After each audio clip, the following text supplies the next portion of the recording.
The Hedgeless Horseman here. It's May 18th, 2022. I thought I'd talk a bit about volatility.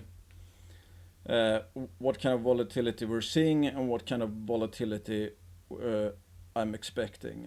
Overall, today, for example, uh, markets are heading lower, dollar is heading up, paper, gold, and silver being slammed again. What's interesting is like silver, look at this down streak here. It's not often you're gonna see this many down days in a row in anything. That is quite impressive, intriguing. So this is obviously, I mean, this is not price setting. Uh, this is momentum selling or stop loss running or whatever. I mean, this looks a bit manufactured. I remember 2000 the 2015 bottom.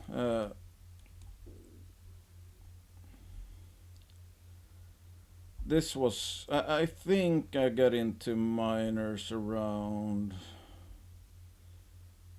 here, and I remember this. You see how many red days in a row this is? I just remember, like, I wasn't too concerned about it because it was simply fascinating to see such a ridiculous turn of events. Like, not a single green candle that many times in a row. And obviously, in hindsight, we know that led into the, you know, major 2015-16 bottom. And after this, the bull market started in gold, uh, silver, sort of, and especially miners. I mean, after this, when this bottom was through, the next, the first quarter of 2016 was the best quarterly rally in miners ever, I think. So again, what preceded it was a fascinatingly one-sided cascade of, well, momentum selling. So what we're seeing today in silver reminds me a lot of how it looked going into the major 2015-16 bottom. You know, it looks artificial, if you know what I mean. Because it's like if you flip a coin, let's say. I mean, you know, there's a book. What is it? Random Walk on Wall Street or whatever. It's like that. Market is chaotic, etc. I mean, if you just flip a coin 12, 13 times in a row, the odds of them coming up with heads, for example, is very low. That's zero point 0.5 to the power of 12. So, this is just not a random walk, or it's a, I don't know, Six Sigma event or something like that. And I mean, that's typically here same thing. It's like, well, not even as bad as this, but like many days in a row down. I mean, during the up movements, you see red candles now and then, and that's typically what you see in a market. So this just looks weird. Let's put it that way. This looks weird. Of course, that's paper silver, and I saw some headline that Peru. I think they're the second largest producer in the world. Their production is down like 8-9% or something. And obviously, when you see how things are falling apart right now, Target, a large U.S. corporation, I think it's down like 22% pre-market because. I'm assuming they missed on a bunch of stuff, and I saw a headline stating, rising costs. So it's like, yes, the inflation is here. It's killing everything. Everything's deteriorating. Gold, the dollar is heading higher, and that's obviously crushing to everything out there. But the price of gold, paper price of gold in the U.S. in U.S. dollars and silver have been lagging. But if you look at pretty much any other currency, gold is near all-time highs. And I mean, let's be honest, 1800 is not that far away from 2000, so it's not like gold is even down a lot. But the interesting thing in that perspective is just how obscene the gold junior sector has become.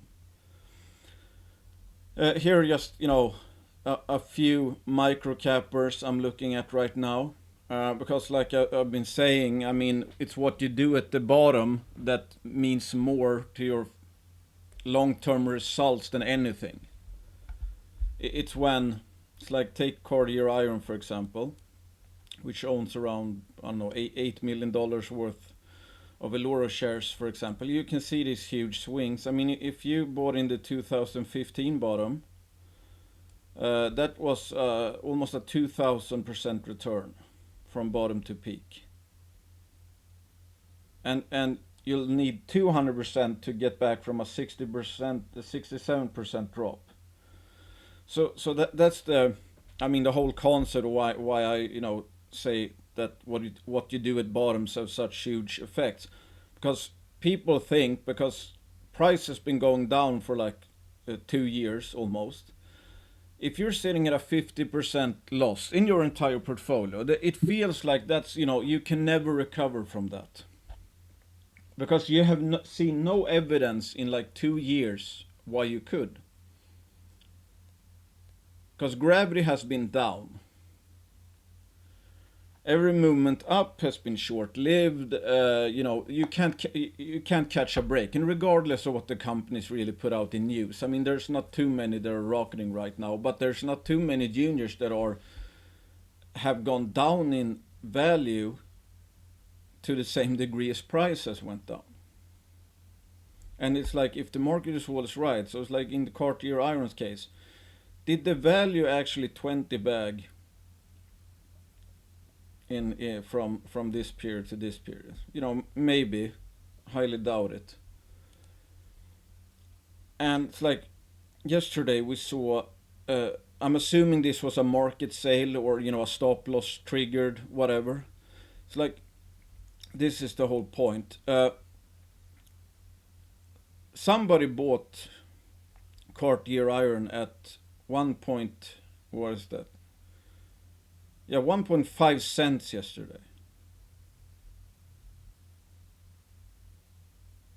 And just to get back to where price was, a week ago, that would be a 400% return. And actually now it's already a 300% return. But at the same time, he who bought this, including me, when it was already low, obviously, because this is around the value of the Eloro shares alone. So this was already cheap. I mean, when it hits this, basically it's pricing in a gold price of 0. Because any project they have and even the cash was not discounted for, etc. So this was already irrationally cheap. It went down 80% within a day. 80% drop. So you could be down, what would you be down from the top? Okay, that's wrong. 92%. But just in 2 days you would be down 80%. So it's like theoretically right now, if I made a portfolio of stuff like this, 2 days ago or last week, Montaro had an enterprise value of 2 million. What kind of gold price or silver price was Montaro pricing in? Close to 0. Basically pricing in almost 0% chance that anything they have will amount to anything. Obviously, if these valuations were correct, the people involved in a lot of these companies wouldn't get out of bed in the morning if the market was truly reflecting the risk-adjusted value for the projects they have. It makes 0 sense, but that's the point. Nobody right now is selling juniors for any reason at all than fear and panic selling. It's like we saw it in Cassier Gold. I think that went down like 15% in a day, or 20, up 22% the next day. Basically, like today, I mean, it's starting to look a bit bad in the markets. So and that typically takes down miners as well, because again, the juniors are not pricing in anywhere near a gold price of 1800. They're pricing in 1300, 1200, some close to zero gold price. So nobody's selling because the companies are overvalued. No, they're just selling out of panic because everyone else is panicking. And that's obviously when, I mean, again, if you're able to catch some of these lows from panic sellers, that can have massive implications for your future returns. And that also means that you could buy when it's already brain dead cheap, and you could still go down 50%. So I could make a microcap focused portfolio out of all these companies, and they could go down 60% before they go up. These could all, like Bob Moriarty said, if this panic continues, there will be companies like Cartier Iron that were trading below at a negative enterprise value. And that's what people are afraid of. So either typically people sell because they think someone else is going to sell at any given point in time. People are panicking because they see other people panicking and they think price is going to go down. Do I think any of these companies is sell right now? No, I don't think so. And some were even cheaper last week, and some might become even cheaper today or tomorrow, whatever. I believe that if I had a small portfolio, I'm not advising anyone to just have microcap companies or anything like that. But if I had, I don't know, $5,000, etc., and I just, or let's say $10,000, and I just put it in all of these companies, I expect to be up a lot within a year or two, a lot, and that still also means that I would have to be prepared to see minus 50% from these levels. Like you see here. So if you bought the actual top here at this sentiment high, you would be down 60% already here. And again, from there, yesterday at the bottom, you would be down 80% more. So let's say you were all in a microcapper like this. You bought for 10,000. You would have like 200 or 7. What did I say? You bought for 10,000. Yeah, let's say you had $800 left or something, or more than less than that. It obviously doesn't feel like it's going in the right way, and you're thinking, "Whoa, I would need X amount of hundreds of percent to just get back to even." So sure, that's true. And that's why you first of all shouldn't, go all in at the tops. You should go all in near the bottoms. Oh, well, I can't say you should go all in. You should invest when it's cheap. Simple as that. And again, I mean, this was very low. This was very low. This was very low. It still can go down a lot, especially during these times.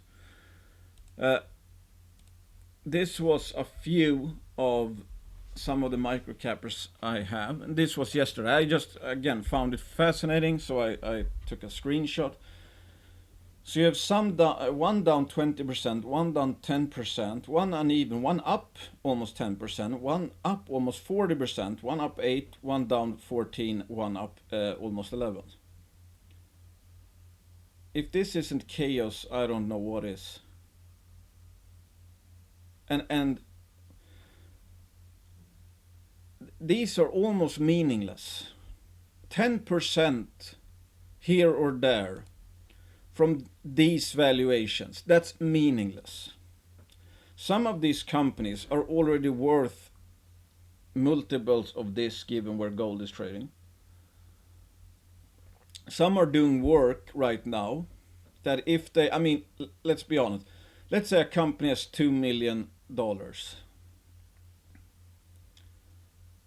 What do you think, if they're solid management team, what do you think their expected value creation should be for those $2 million? Obviously, they would expect to create more value than $2 million. And that, let's say a discovery or whatever, that could, in a good market, you can see companies up to, 40 million, 50 million on a discovery hole, whatever. Is that, 100% correct? Who knows? Depends, obviously, and we don't know the future. All I'm saying is that this market makes absolutely no sense. This kind of action makes absolutely no sense, obviously, because none of these companies, I think, came out with any news. And still, one went down 20% in price. One went up almost 40% in price. One went down 14. One went up 10. So it's like they're, in different sectors, etc. And this is all evidence you need. This is not a functioning market. This is not an efficient pricing mechanism we're seeing in the junior space right now. This is absolutely ridiculous. It's not pricing in anywhere near where gold is trading, even though silver has been hammered even more. A lot of the silver juniors, especially microcaps, they're not pricing in even the silver price. So that's what you, I think, have to understand. This market is a joke right now, especially in the junior sector. The only sellers are panic sellers. The only people selling are selling because they fear price is going to go down. There are no rational value investors that are selling anything right now. And like I showed, the implications, etc., around these bottoms. Look at the, future returns to the next sentiment high. What you do during sentiment bottoms have huge implications for your future returns. Any mistake you make right now, or a good decision you make right now, is worth a lot more than during times up here. I mean, you could be down 95% in this case, and you still get that money back. So first of all, I don't think you need to be concentrated. I am more diversified than ever.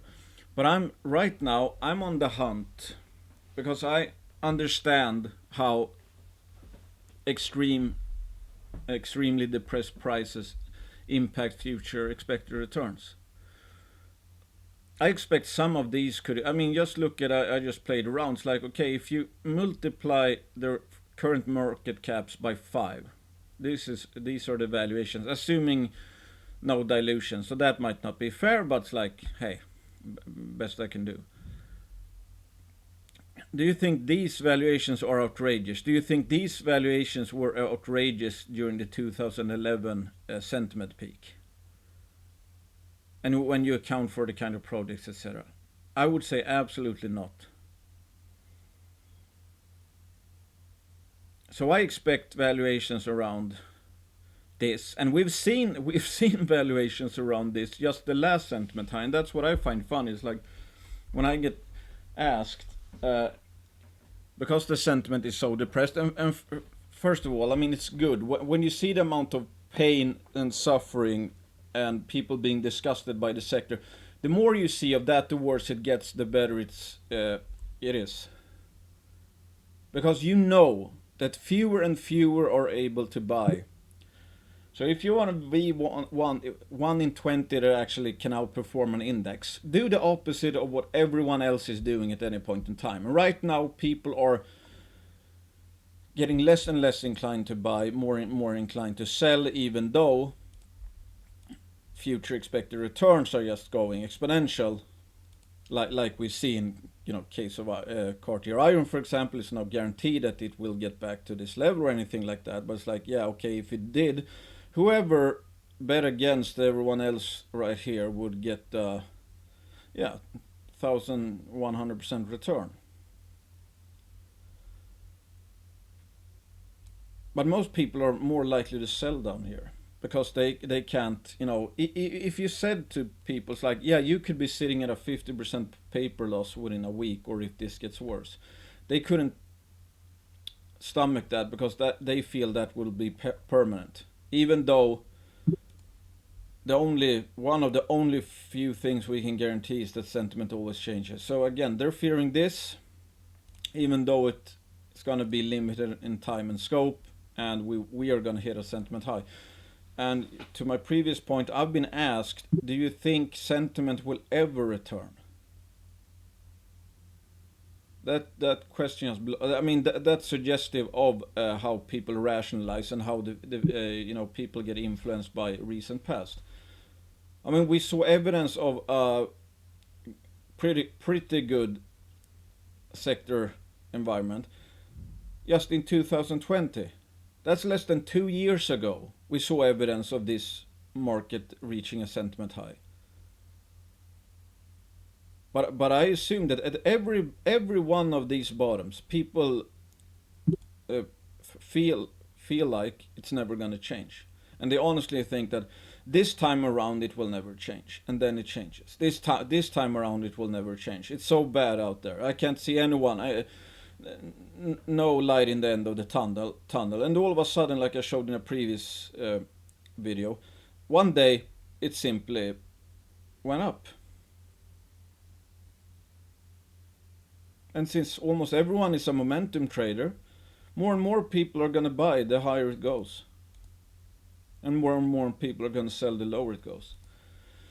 So I would just say this, that again, if I did a portfolio just, doing, picking, let's say, these stocks, I should be prepared that even though I think they're already brain dead cheap, they can still fall 50% in price from here before they go higher. So it's like, again, in order to not make emotional decisions, you should already know how the crowd functions. And you should have the conviction to say that, hey, these are cheap now. These are like, in my opinion, many of these are, let's say, obviously good risk reward buys right now. But at the same time, have that in the back of your mind that's like, if they went down this cheap, meaning that people were this irrational, there's nothing stopping people from becoming more irrational, especially if the market keeps on tanking. But like we've seen, typically we only have real selling when there's market panic nowadays. It's not even tied to what gold and paper, gold or silver are doing, even during market crashes, because when I saw gold down 1.3%, I mean, that's not even a lot. 1.3%, and you saw some units down 20%. So you can already tell that it's not even tied to broader markets crashing, which puts, let's say, margin calls or whatever on the gold futures, because they're quite liquid. Now people are selling miners because people are selling stocks.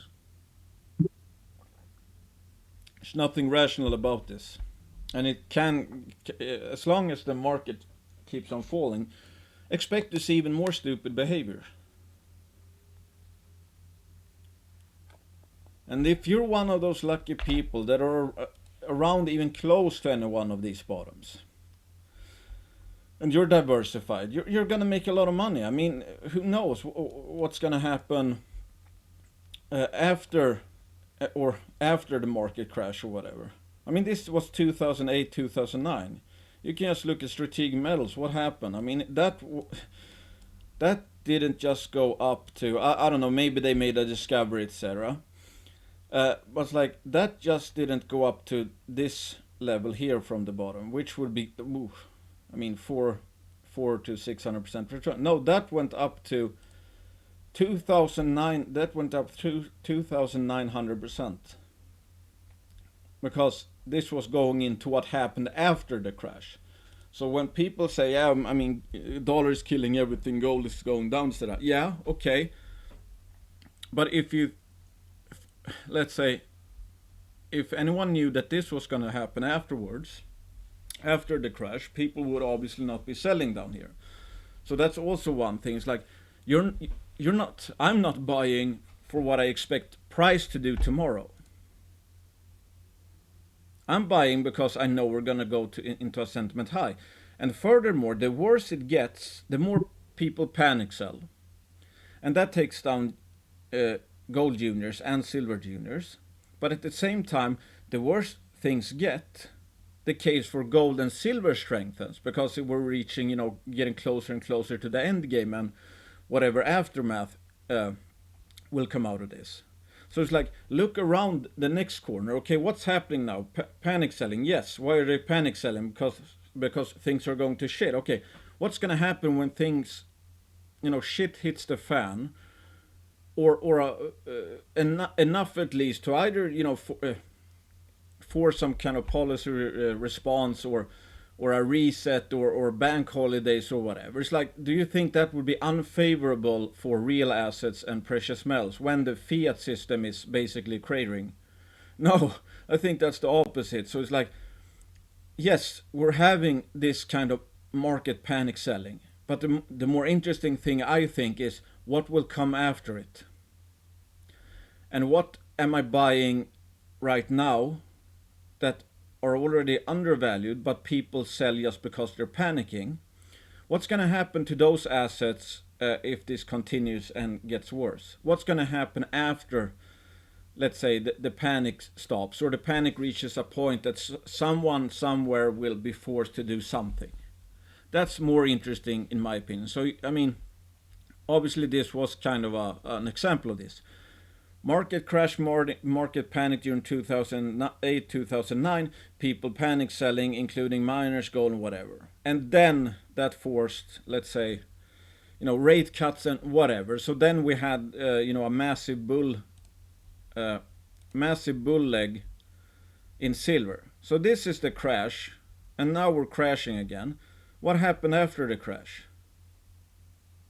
And let's say silver juniors were valued worth around this much, so they got panics sold. And let's say silver price actually went down a bit, so maybe during this period of time they were actually worth somewhere along here, but let's say juniors went down here. Yeah, okay, but then the responses happened, etc., to the actual crash. So it's like the merits of gold and silver, let's say, started ramping up. Okay, yeah, so after that you bought what was already undervalued, and then this crash created the bull market in precious metals. And then you get one of the most epic silver rallies, in the last decades. So again, don't think about what's happening right now. Think about what's gonna happen in the future. And right now, nobody is selling any of these juniors because they're overvalued. You even see insider buying in a lot of these juniors. Okay, not maybe a lot, because volumes are typically low, but I mean that's kind of an obvious thing. And when you look at like cash percent of market cap, some of these are quite cashed up.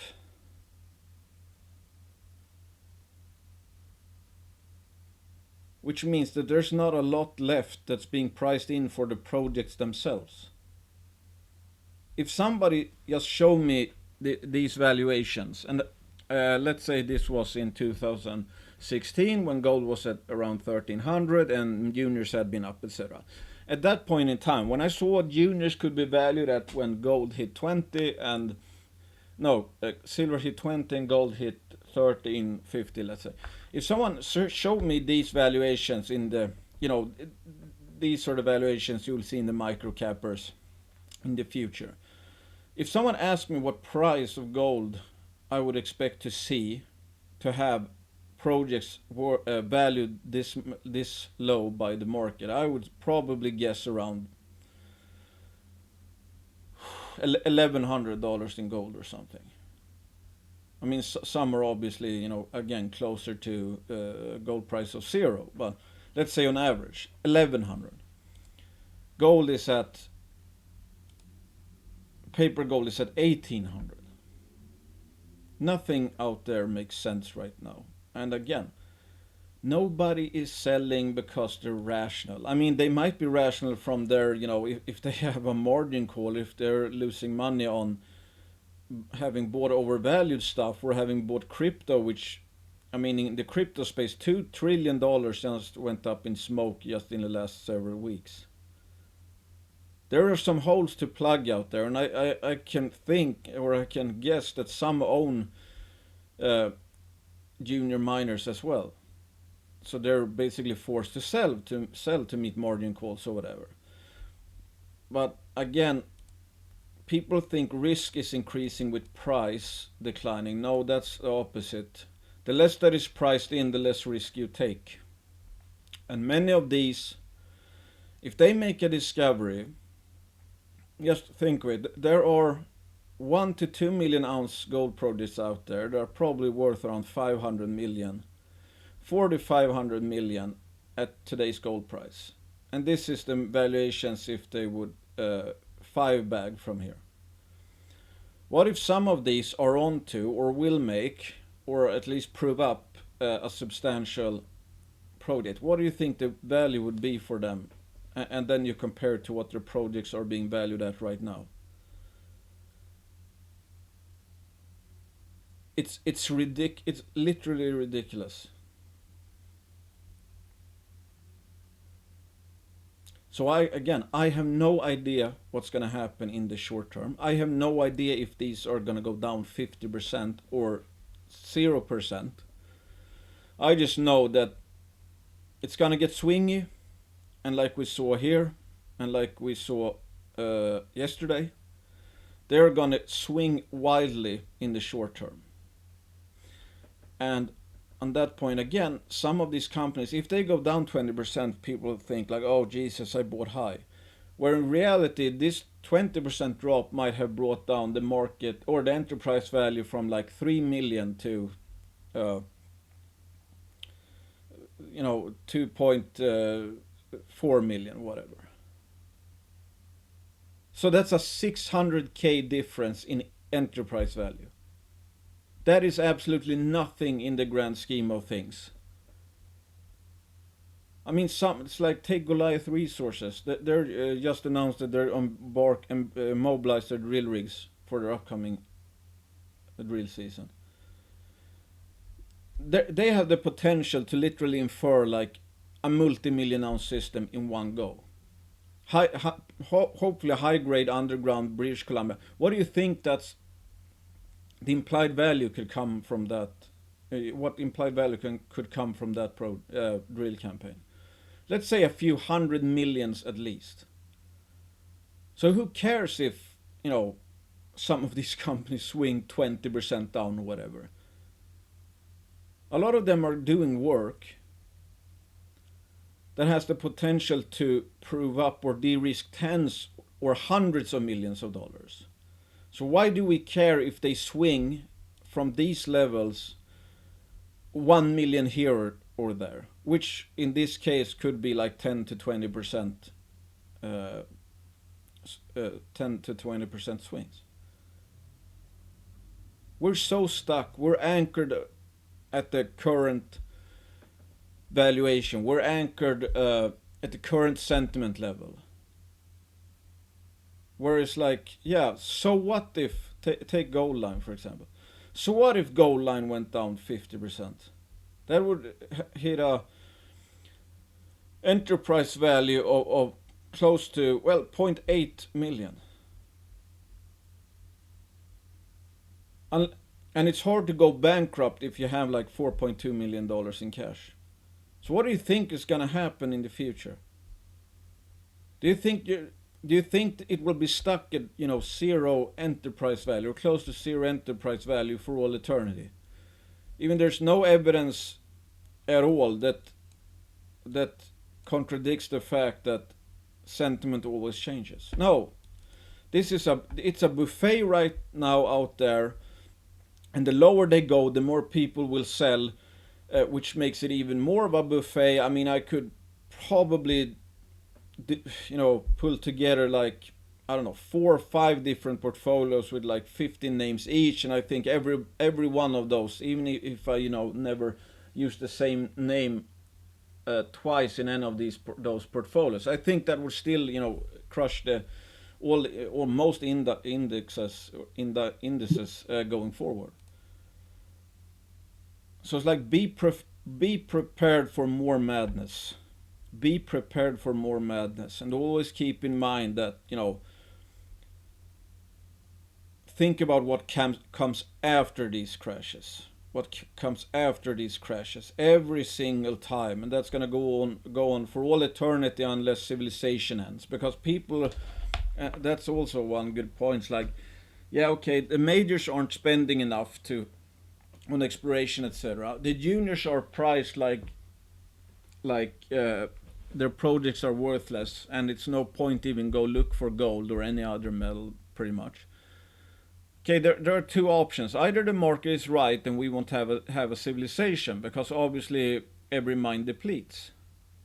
Or the market is totally off base and we will have a civilization, which means we need more metals, and these projects are gonna be worth a lot more than they are right now.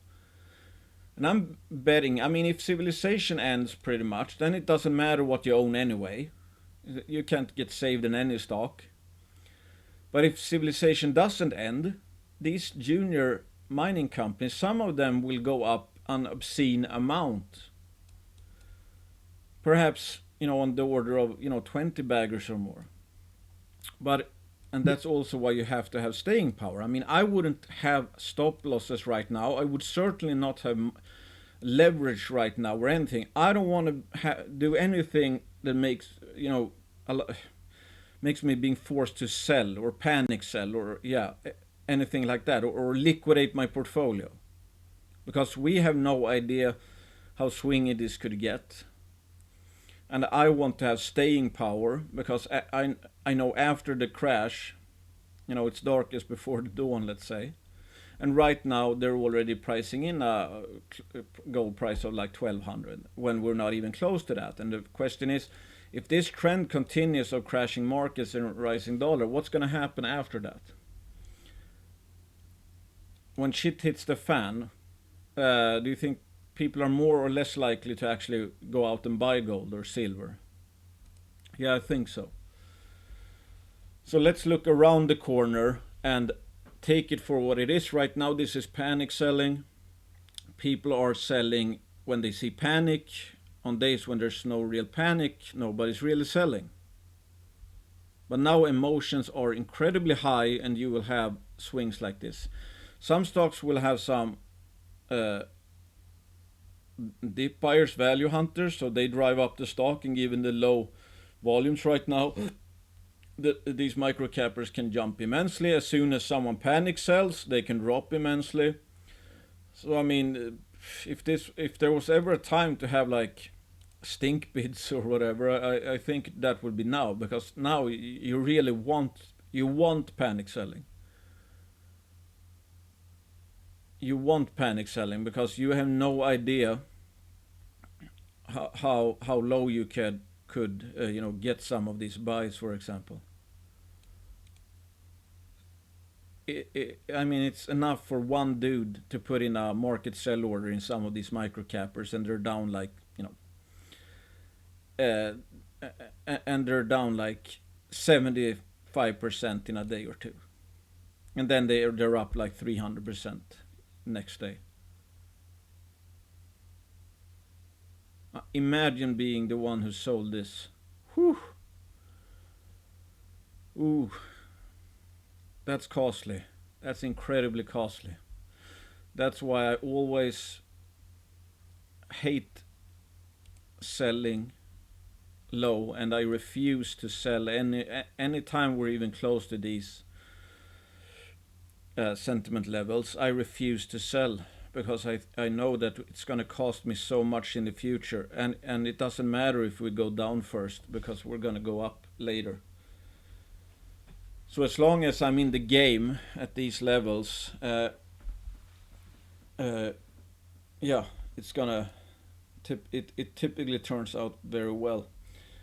Thanks for listening. Don't treat this as investing advice. Never invest money you cannot afford to lose. I own shares of a lot of these companies, and some of them are banner sponsors, etc. So consider me biased. Thanks for listening. Hit the like button if you like these videos. Thank you.